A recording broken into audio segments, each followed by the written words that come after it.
Bonjour et bienvenue sur Coparents. Aujourd'hui, je vous fais une petite vidéo un peu particulière sur les pleurs de bébé. Je sais que c'est une grosse préoccupation pour les parents et c'est hyper stressant. Du coup, voilà, donc on va en parler un petit peu.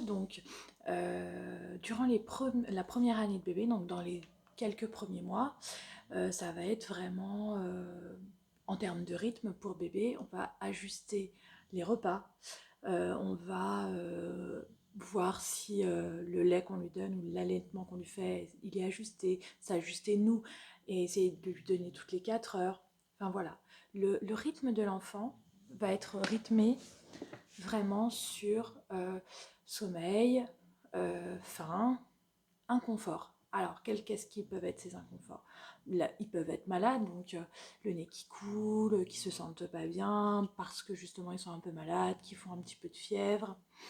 Ça peut être aussi les difficultés de transit, donc ce que je vous disais par rapport au fait de l'alimentation. Donc du coup, ils peuvent être gênés et puis ils peuvent pas le dire. Ils ont aussi ce besoin d'exister. Donc ils vont vous le signaler en pleurant parce qu'ils ont besoin d'être rassurés, ils ont besoin d'être câlinés, ils ont besoin d'être portés, d'être éveillés, d'être aimés et qu'on leur dise. Et on a aussi des pleurs qu'on pourrait appeler des pleurs de décharge émotionnelle. Au moment du coucher, ça va durer un petit peu, des fois c'est un petit peu plus long, bref. Le but pour le parent, c'est de rester à côté et de se dire, je suis là avec mon enfant, mais il a le droit de pleurer dans son lit et j'ai le droit d'être à côté en essayant de le rassurer, de lui parler, de le toucher, de le cajoler, à moins qu'il ne le veuille pas. Et en fait, petit à petit, nous, en tant que parents, vous, en tant que parents, vous allez identifier ces petits pleurs. Alors ça, je sais que c'est ah ouais, là, ça fait 4 heures qu'il a mangé. Tiens, ça pourrait être ça, ça pourrait être la faim. En fait, oui, vous allez vous le dire par rapport à l'heure pour le sommeil comme pour le repas. Après, c'est vrai que on, on- en tant que parent, on va regarder un petit peu comment bébé va se mouvoir. Effectivement, s'il se tortille comme ça, on va dire, ah, il y a peut-être le ventre, alors qu'on est dans un temps un peu éloigné du repas. Est-ce qu'il a assez mangé? Est-ce qu'il a, est-ce qu'il a mangé à sa faim? Enfin, voilà, tout ça, c'est hyper important. Et des fois, on les entend juste gazouiller, et des fois, ils pleurent. Ils crient très fort, ils pleurent pas, ils crient très fort, et on pense que c'est de l'inconfort, mais non, ils sont là, ils gazouillent, ils crient, ils écoutent un peu leur voix, l'écho de leurs cris dans la pièce, dans leurs oreilles, dans leur bouche, dans leur langue. Voilà. Et tout ça, c'est un petit peu difficile à identifier. Et effectivement, même les professionnels, on va dire oui, ça peut être ça. Mais voilà, on n'est jamais vraiment sûr d'un pleur. Après, ce qu'on peut aussi faire pour diminuer les facteurs de frustration, donc par exemple, avec l'émergence de la parole qui ne se fait que vers l'âge de 2 ans, c'est une moyenne, c'est toujours pareil, et bien on peut faire la langue des signes. La langue des signes, c'est super parce qu'en fait, les enfants, dès tout petits, ils apprennent déjà par rapport à nous, par mimétisme, et en fait, très rapidement, moi j'ai eu des enfants qui ne parlaient pas, mais qui me signaient qu'ils voulaient de l'eau, qu'ils voulaient la tétine, qu'ils voulaient leur doudou, qu'ils voulaient un gâteau. Donc, je pense vraiment que la langue des signes peut diminuer les frustrations et aider les parents quand ils ne savent pas ce que l'enfant veut. Après, vous avez aussi, j'en parle, de la tétine. Après, ça, c'est vous qui voyez. Des fois, ça peut apaiser le bébé à avoir une petite tétine. Voilà, d'autres pas, d'autres c'est pas ça. Le cododo aussi au moment du sommeil, ça peut les aider parce qu'effectivement on est tout de suite là quand on dort et on peut rassurer bébé. Donc voilà, il faut être aussi vigilant sur l'alimentation, sur les selles de bébé parce qu'effectivement les troubles digestifs c'est vraiment pas évident pour les tout petits et ça vraiment très rapidement il va falloir en parler au pédiatre.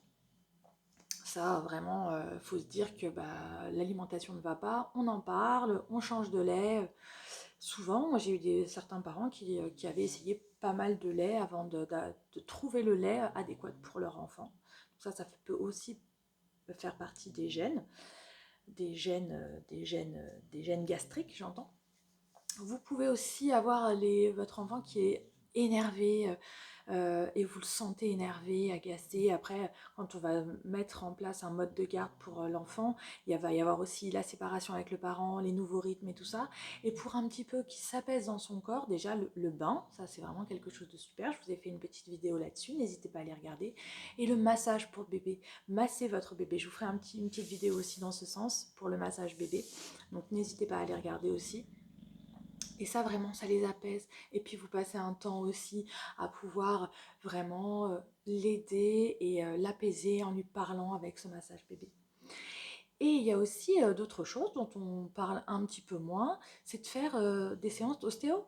Parce que, en fait, parfois à l'accouchement, les enfants étaient sortis par l'aide de ventouses, de forceps. L'accouchement a été peut-être un petit peu stressant, peut-être que bébé est passé d'une certaine façon et qu'il s'est un petit peu décalé. En fait, il ne faut pas du tout hésiter à faire une séance d'ostéo. Et, euh, et ça se fait de plus en plus. J'ai eu beaucoup de parents qui ont vu beaucoup de bénéfices sur ces séances-là.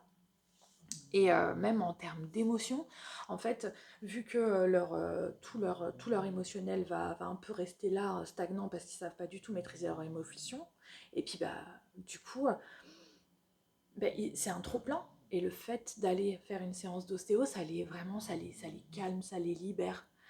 Alors vraiment pour tout ça, les pleurs, c'est pas quelque chose d'évident.